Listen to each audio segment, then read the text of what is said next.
Sa Laguna University po, sa Santa Cruz po. Anong trabaho mo? Service crew po sa isang fast food po. Saan doon? Sige, sabi mo. Sa Laguna po, sa may UP po. Bakit nagpa-aaral ka ng sarili mo? Ba't di ka nag-aaral, pinag-aaral ng magulang mo?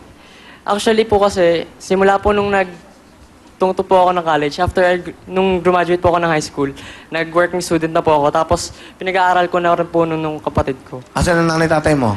Yung nanay ko po, nagtatrabaho po siya bilang yaya po dun sa amin din po. Yayang nanay mo. Ang Opo. tatay mo? Yung tatay ko po, separated po sila eh.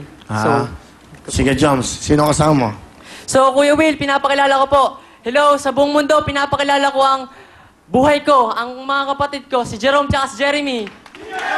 Will! Kuya, maraming salamat sa suportang binibigay mo sa amin. Kahit na nahihirapan ka na, hindi ka nakakain ng ayos, nandiyan ka pa rin sa amin para sumuporta, mapagtapos mo kami ng pag-aaral. Basta, pag nanalo tayo, kuya, huwag natin kalimutan na ipaggamot si nanay at tatay na tumulong at sumuporta sa atin. Saka, kuya, yung mga naranasan natin problema, nandyan lang yan, binibigyan ng Diyos kung kaya ba natin itong lagpasan, pero di naman ito bibigay ng Diyos kung di natin ito kaya lampasan, di ba? Kaya, masasabi ko lang, kuya, maraming salamat. Ikaw na yung tumayong pangalawang tatay sa amin.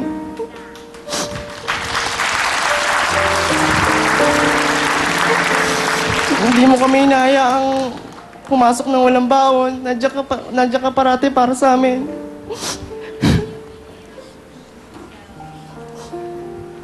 Buhay pa yung kapatid nyo. Parang nagluluksa na kayo, ha? Okay lang, ha? Okay, masaya lang. Joms, ano gusto mo sabihin sa mga kapatid? Kambal, pasensya na kung madalas ko kayo napasasabihan kasi gusto ko lang naman na ayoko maranasan yung naranasan ko before na pumapasok sa school. Nung high school, ang dala lang na pagkain ay candy, tapos tubig. Diba? Ayoko maranasan yun eh. Kaya ako sisikap. Kapag may hiningi kayo, gumagawa akong paraan, diba? Kasi kung masasabi tayo kay nanay, alam natin wala tayong aasahan kasi walang pinagkakakitaang maayos, diba? So, ako yung gumagawa ng paraan, diba? Kasi ayoko na maging parang burden sa inyo, yung kahirapan, di ba? Kasi ako, as kuya, kailangan akong maging matatag, di ba? Para sa ating lahat. So, Kuya Will, kasi naging maagang ama ko sa aming lahat. Kasi nga po, broken family po kami. So, maaga po ako nag-mature, Kuya Will. Maaga rin po akong namulat sa katotohanan na alam niyo po yung feeling na sa gabi, tutulog. Pero, Joms, importante yung sasabihin mo sa mga kapatid. So, yun. Kambal, magsikap kayo, magsikap tayong lahat. Kaya natin to. Walang pagsubok na binibigyan Diyos na hindi natin kayang lampasan. Thank you very much, Joms, Jerome, at Jeremy. Salamat sa inyo. At I think nakikita kong solid kayong mga pamilya. Ano talent, Joms? So, kakanta po ako, Kuya Will. Ito po, ang working student, si Joms.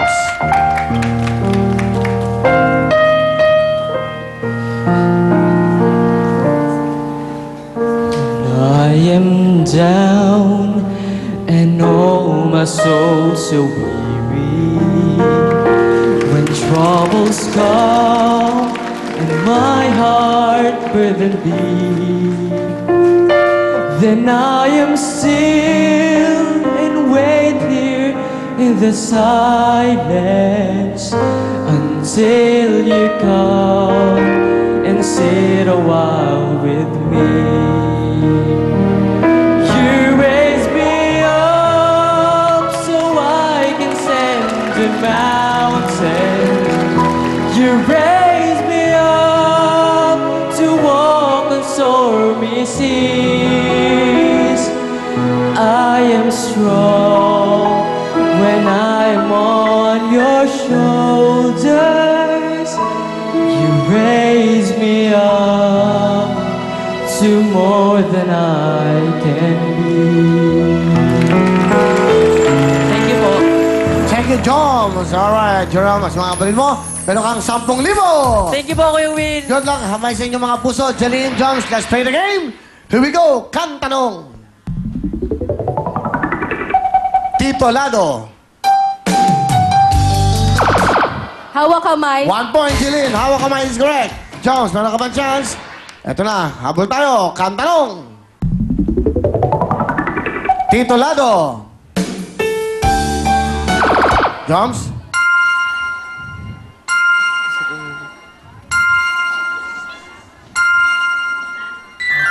Sorry, time is up.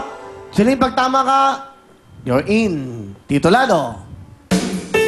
Di na bale. Pasok ka na, Jeline. Hindi na pala is correct. Ito ba mga working student, Junjun at Eugene? Okay, Junjun, bate. Binabati ko nga po pala yung Den family tsaka po yung author. Yun po. Ilang taon ka na? 16 po. Nag-aaral ka at nagtatrabaho ka na? Apo. Anong trabaho mo? Nagbubulkanize po. Minsan nagmamasa ng lumpia whopper. Anong trabaho ng tatay mo? Isa po siyang construction worker. Ano siya doon? Karpentero? Mason? Ano po? Mason po. Ang nanay, ano? Umalis na po yung mama ko. Saan napunta? Hindi ko po alam. Ah, iniwan kayo? Ilang kayo magkakapatid? 4 po. Pangilang ka? Pangalawa po, yun yung panganay po yung kapatid ko sa ina, dinala niya po. Tapos pinagtrabaho niya, iniwan niya rin po. So, ulila kayo sa ina, kumbaga hindi nyo kasama. Ang tatay mo lang kasama. Ano ba pangarap mo? Makapagtapos lang po. Tsaka matulungan lang po yung dalawang kapatid na makapagtapos rin. Yun lang po. Saan ka trabaho? Vulcanizing? Apo. Saan? Sa tito ko po. Sige. Saan ka naman nag-aaral? Sa Signal Village National High School po.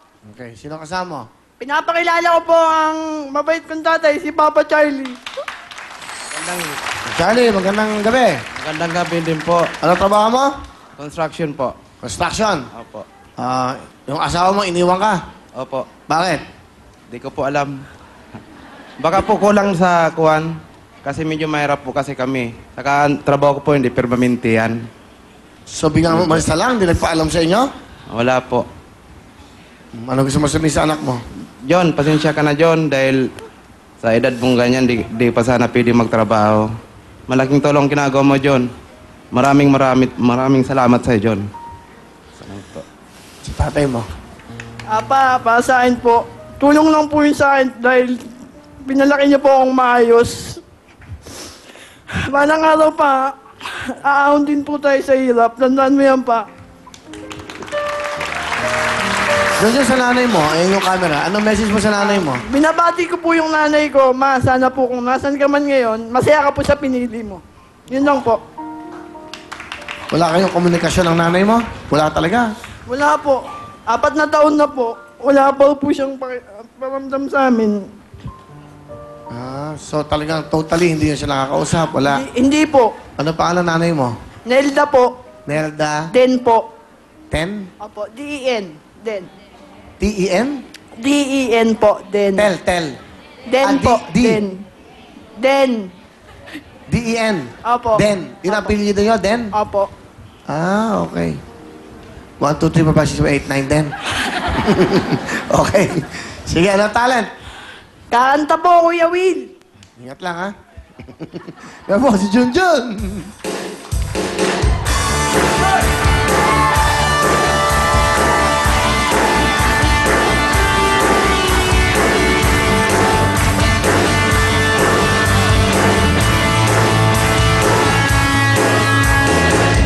Di na ibon kung lumipad, sumabay sa hangin, ako'y napatingin sa babae na babalo ng hiwaga. Napapansin kaya sa dami ng iyong ginagawa, kung kaagaw ko ang lahat, may pag-asa bang makilala ka? Awit na nananawagan, baka sakali mapakikinggan. Pag-isip na palaibigan, sa kanta na nakitadaan. Nakaabang sa langit, sa mga ulap sumisilip. Sa likod ng mga tala, kahit sulyap lang tama. Thank you po. Salamat. Junjun, okay, meron kang 10,000 Good Salamat one, po, ha? Kuya Will! Eugene, bate. Binabati ko nga pala yung nanay ko dyan sa Kalamba, tsaka po yung tita ko po sa May Malabon. Binabati ko rin po, hi po. Ilang taon ka na? 15 po kayo, Will. 15. Opo. Ano ang trabaho mo? Titinda lang po ako ng balot sa gabi po. Nagtitinda ka ng balot sa gabi. Saan? Sa ano po, sa may tapat po ng SM. Maraming SM. Saan SM? SM Kalamba po. Ah, Kalamba. So galing ka pa ng Kalamba. Opo. O anong grade ka ba? O year, anong grade mo ba? Grade 6 po ako. Ilang taon ka na? 15 po. Grade 6, 15 years old ka. Ano trabaho ang tatay mo? Wala po. Anong nanay mo? Paano kayo nag-aaral? Paano kayo nabubuhay? Wala po sa pagtitinda po namin ng balot. Sino ang titindang balot? Ikaw sa tatay mo, nanay mo? Ako lang po, tsaka nanay ko po. Asan tatay mo? Andiyan po sa likod. Andito lang ang nanay mo. Sa bahay po. Batiin mo si nanay mo. Mahay po. Sana ako manood po kayo sa labang ko, ha? Laban. Si Pacquiao ka ba?